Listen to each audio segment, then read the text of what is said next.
वहदत की हिफाजत नहीं बेक़ुव्वत बाजू,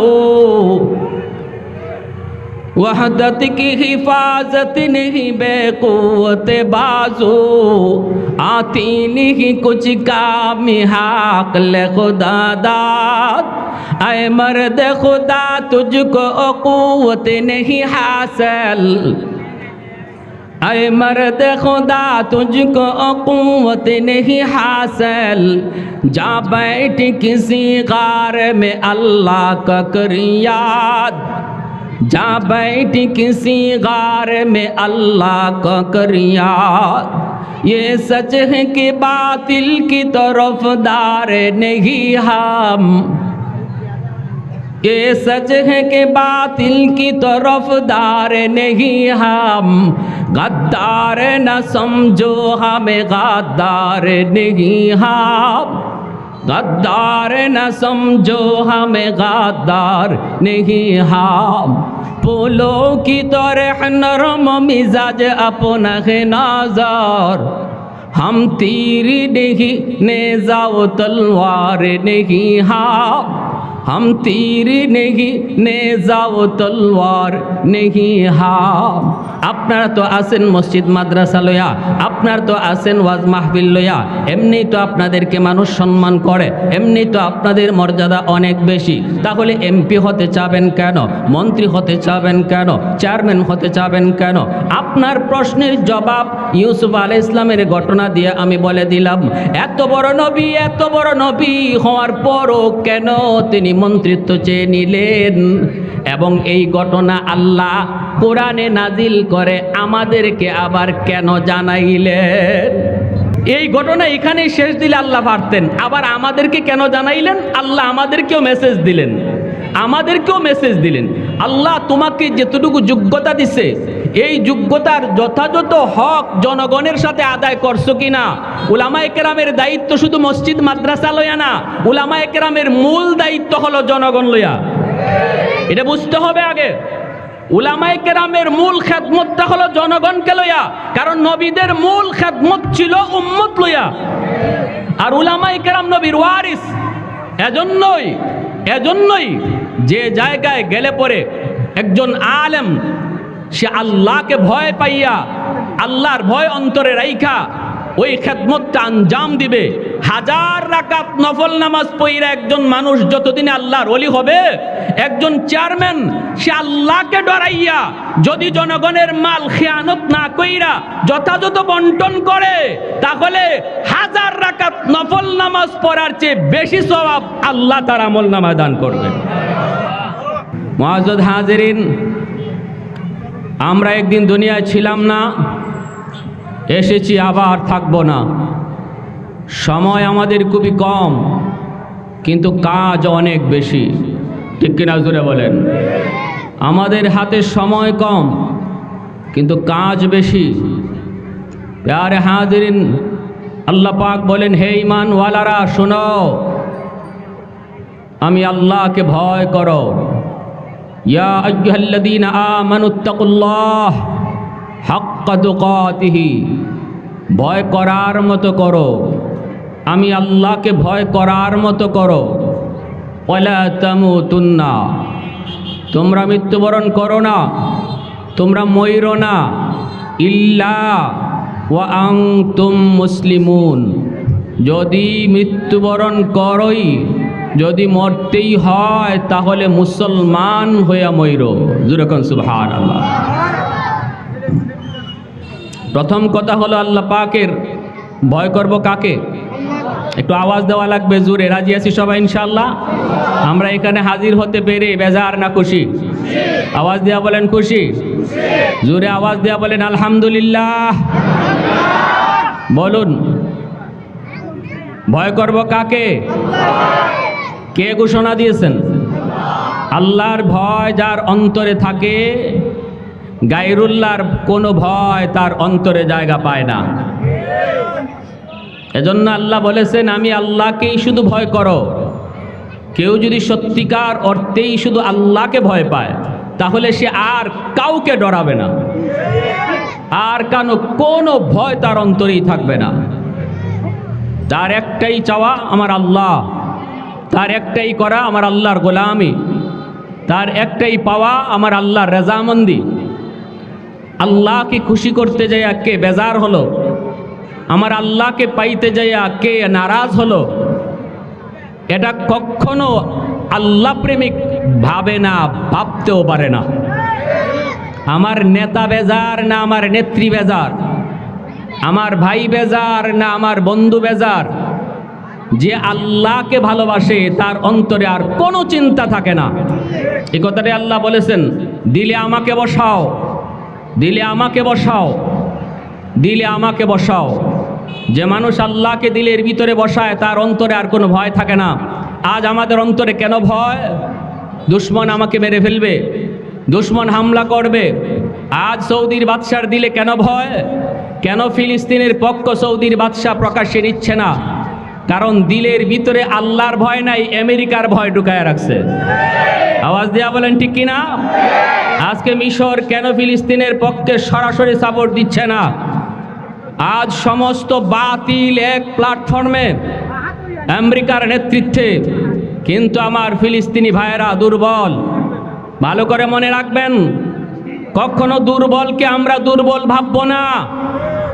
দুর্বলের সাথে সব সময় কে থাকেন? আওয়াজ হয় নাই, আরো জোরে বলেন।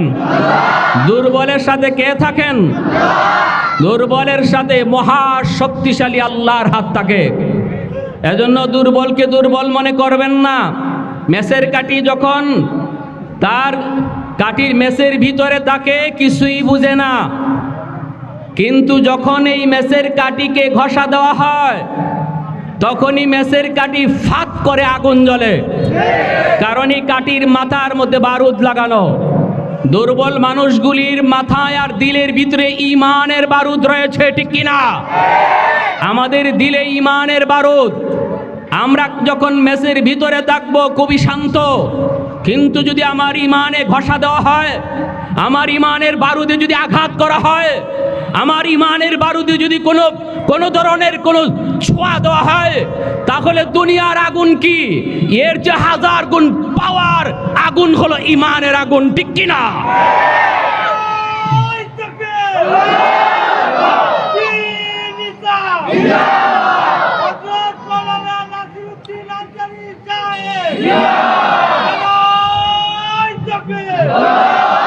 আমার ভাইরা, এজন্য বলি মনে রাখবেন, উলামায়ে কেরাম ওনারাও দেখতে দুর্বল।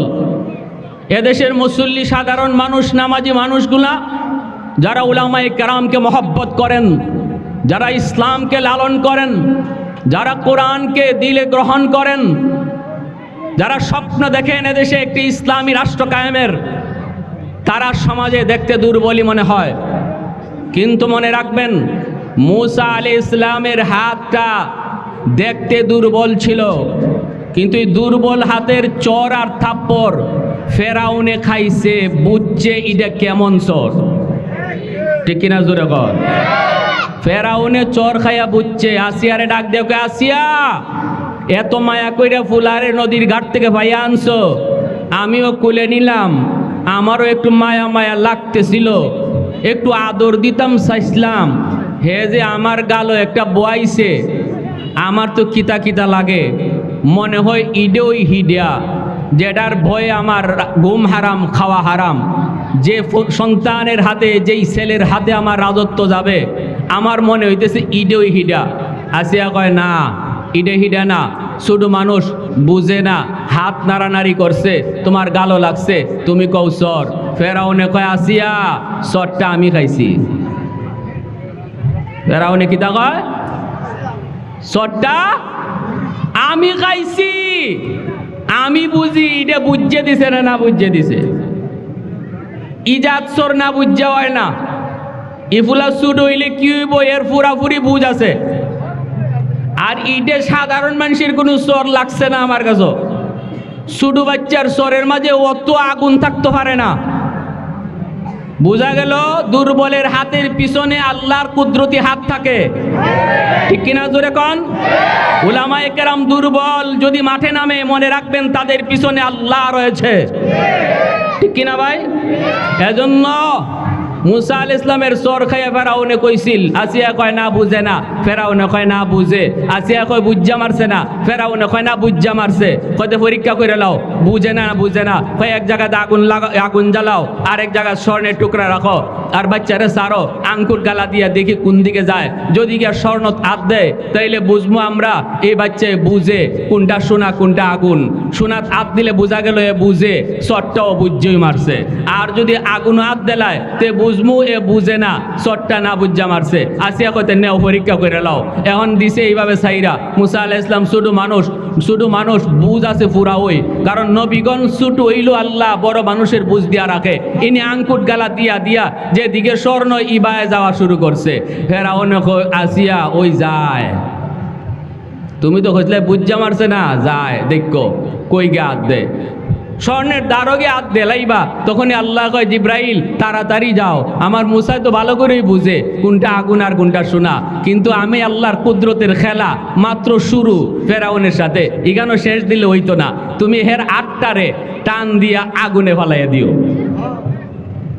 মুসা আলাইহিস সালাম হাত বাড়াইছেন, জিব্রাইল আলাইহিস সালাম অদৃশ্য হইয়া হাতটা আগুনে দিয়া দিছেন, আংরা একটা মুখো লইয়া আত লইয়া মুখও দেলাইছেন, শিশু বাচ্চা একদম অবুঝ শিশু, এটা বুঝাইবার লাগে আল্লাহ কি করছে, ফেরাউনের দিল থেকে সন্দেহ দূর করাইবার লাগে। বাচ্চারা দেখবেন কোনো কিছু আত লই ওই মুখো দেলায়, ঠিক না, এটা খাওন না এটা না পাক বুঝে না, তো মুসা আলাইহিস সালাম আগুনের আংরা আত লইয়া দেলাইছেন মুখো, আসিয়া দৌড় দিয়ে গিয়া মুখ থেকে আংরা ফালাইয়া কুলো লইয়া আদর করতেছেন, আর কইসলাম নি বুঝে না, ওহন হইছিনি, মুখটা ফুরছেনি, বুলার মুখটা ফুরছেনি। ফেরাউনে কয় আসলে বুঝলাম না কোস্তা, সরে তো কয় বুঝে, কিন্তু ওখানে আগুনে হাত দেওয়ায় তো বোঝা যায় বুঝে না। আল্লাহ পাক কুদরতি মুচকি হাসে, আল্লাহ কয় তুই কার সাথে খেলা শুরু করছ বুঝস না, তো আল্লাহর সাথে ঠেক করে দেওয়া সহজ না। আল্লাহ কয় তোর চিন্তা যেখানে গিয়ে শেষ হইব, এখান থেকে আমার শুরু হইব, ঠিক না, আমি আর তুমি দূর করছেন না নি কতজনে, ওই 40 সাল 50 সাল পর্যন্ত ই দেশও আর কেউ রাইতা দিতা না, কত টার্গেট। আল্লাহ কয় তোর চিন্তায় যে 40 গে শেষ হইছে, এর আগ থেকে আমার শুরু হইছে, ঠিক কিনা জোরে কন। এজন্য নিজের চিন্তারে কোনোদিন চিন্তা আর নিজের ষড়যন্ত্রর উপরে বাহাদুরি করবেন না, সকল চিন্তার উপরে সকল কৌশলের উপরে আমার আল্লাহর ধরাই হলো সঠিক ধরা, ঠিক কিনা। ইয়া আইয়ুহাল্লাযীনা আমানুত্তাকুল্লাহ ওয়া কুনু মাস সাদিকিন।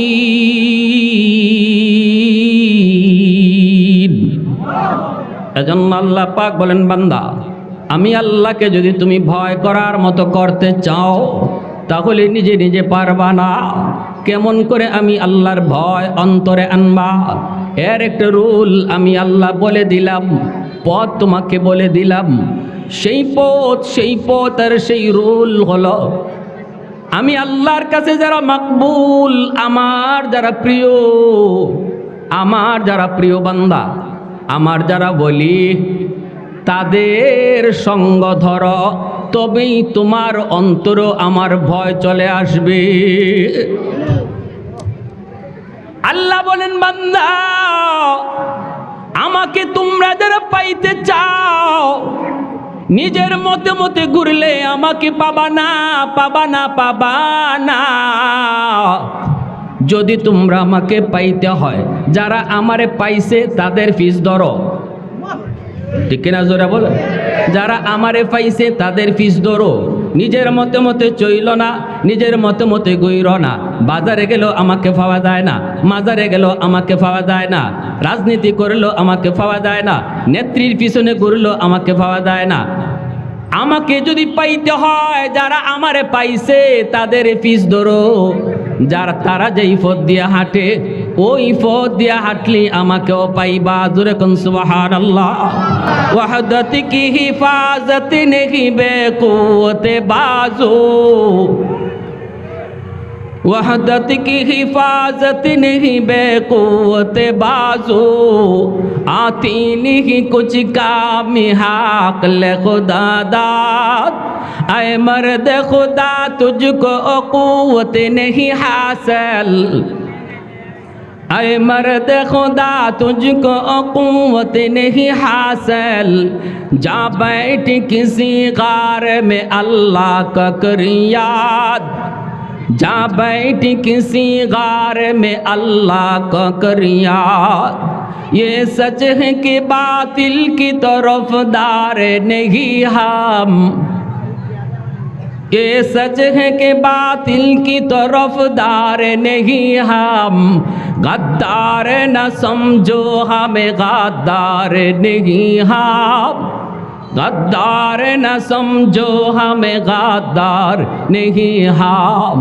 फूलों की तरह नरम मिजाज अपना है नाज़र हम तीर नहीं नेज़ा व तलवार नहीं हम हम तीर नहीं नेज़ा व तलवार नहीं हम मोहब्बतेर साथे बोलेन अल्लाहु আকবার आरो जोरे कोन अल्लाहु আকবার भाइरा बंधुरा नेतृत्व एक पवित्र जिनिस नेतृत्व दिएছেন आमार नबी नेतृत्व दिएছেন साहाबाए केराम नेतृत्व दिएছেন आइम्माए मुजाहिदीन नेतृत्व दिएছেন सलफे सालेहीन नेतृत्व दिएছেন आबू बकर नेतृत्व दिएছেন उमर नेतृत्व दिएছেন उस्मान नेतृत्व दिएছেন आली नेतृत्व दिएছেন मुआविया तारा हलेन पूत पवित्र नेक मानुष ताहले बुझा गेल नेतृत्व पवित्र जिनिस और पवित्र जिनिस चालानोर জন্য পবিত্র মানুষের প্রয়োজন আওয়াজ দেয়া বলেন ঠিক কি না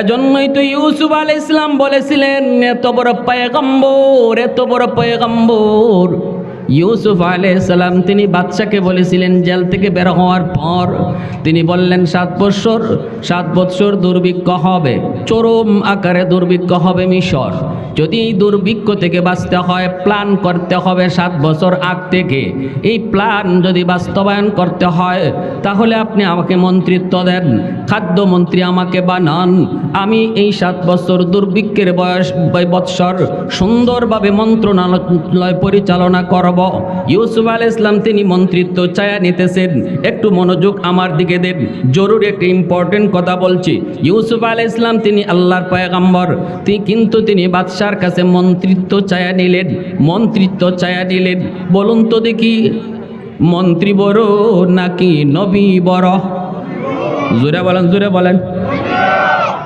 মন্ত্রী বড় নয় নবী বড় এত বড় নবী হওয়ার পর তিনি মন্ত্রী হতে চান কেন কারণ কি তফসিরের কিতাবের ভিতরে লিখছেন কারণ হলো ইউসুফ আলাইহিস সালাম তিনি বুঝলেন এটা এমন এক মন্ত্রণালয় এই জায়গায় যদি আমি বসি তাহলে আমার উপরে আমার যতটা বিশ্বাস বিন্দু পরিমাণ কোনো খেয়ানত হবে না জনগণের মালের কোনো ধরনের ক্ষতি হবে না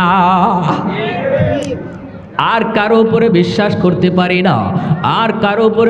করতে পারি না এজন্যই তিনি নবী হওয়ার পরও তিনি মন্ত্রিত হতে চাইলেন আপনাদের কারো মনে প্রশ্ন থাকতে পারে আপনারা তো আছেন মসজিদ মাদ্রাসা লইয়া আপনারা তো আছেন ওয়াজ মাহফিল লইয়া এমনি তো আপনাদেরকে মানুষ সম্মান করে এমনি তো আপনাদের মর্যাদা অনেক বেশি তাহলে এমপি হতে চাবেন কেন মন্ত্রী হতে চাবেন কেন চেয়ারম্যান হতে চাবেন কেন আপনার প্রশ্নের জবাব ইউসুফ আলাইহিস সালামের ঘটনা দিয়ে আমি বলে দিলাম এত বড় নবী হওয়ার পরও কেন তিনি মন্ত্রিত্ব চেয়ে নিলেন এবং এই ঘটনা আল্লাহ কোরআনে নাজিল করে আমাদেরকে আবার কেন জানাইলেন এই ঘটনা এখানেই শেষ দিলে আল্লাহ পারতেন আবার আমাদেরকে কেন জানাইলেন আল্লাহ আমাদেরকেও মেসেজ দিলেন আল্লাহ তোমাকে যেতটুকু যোগ্যতা দিছে এই যোগ্যতার যথাযথ হক জনগণের সাথে আদায় করছো কিনা উলামায়ে কেরামের দায়িত্ব শুধু মসজিদ মাদ্রাসা লইয়া না উলামায়ে কেরামের মূল দায়িত্ব হলো জনগণ লইয়া এটা বুঝতে হবে আগে উলামায়ে কেরামের মূল খেদমতটা হলো জনগণকে লইয়া কারণ নবীদের মূল খেদমত ছিল উম্মত লইয়া আর উলামায়ে কেরাম নবীর ওয়ারিস এজন্যই যে জায়গায় গেলে পরে একজন আলেম সে আল্লাহকে ভয় পাইয়া আল্লাহর ভয় অন্তরে রাইখা ওই খেদমতটা আঞ্জাম দিবে। হাজার রাকাত নফল নামাজ পড়া একজন মানুষ যতদিন আল্লাহর ওলি হবে, একজন চেয়ারম্যান সে আল্লাহকে ডরাইয়া যদি জনগণের মাল খেয়ানত না কইরা যথাযথ বন্টন করে, তাহলে হাজার রাকাত নফল নামাজ পড়ার চেয়ে বেশি সওয়াব আল্লাহ তার আমল নামায় দান করবে। খেদমতে খালক আল্লাহর কাছে সবচেয়ে বেশি প্রিয়। এই মিশন নিয়েই আজকে উলামায়ে কেরাম মাঠে ময়দানে চরে বেড়াইতেছেন, নদী নয় বন্দর নয়, আপনাদের দাঁড়ে দাঁড়ে যাইতেছেন এই মেসেজটা দেওয়ার জন্য। এই মেসেজটা দেওয়ার জন্য একজন মানুষ যতই মুখে বলুক আমি সৎ, অসম্ভব যদি তার অন্তরে আল্লাহর ভয় না থাকে। কি ভাই জোরে বলেন? আল্লাহর ভয় না থাকলে যদি কই আমি সৎ, এটা মানি না, মানি না, মানি না। আল্লাহর ভয় অন্তরে ছাড়া কেউ কোনোদিন সৎ থাকতে পারে না। টেবিলের নিচ দিয়া ঘুষ নেওয়ার সুযোগ রয়েছে, চুকের আড়ালে অপরাধ করার সুযোগ রয়েছে, জনগণ দেখবে না, বউও দেখবে না, মাও বুঝবে না, কিন্তু যার অন্তরে এই চিন্তা আছে কেউ না দেখলেও দেখেন আমার আল্লাহ, সেই সৎ থাকতে পারে।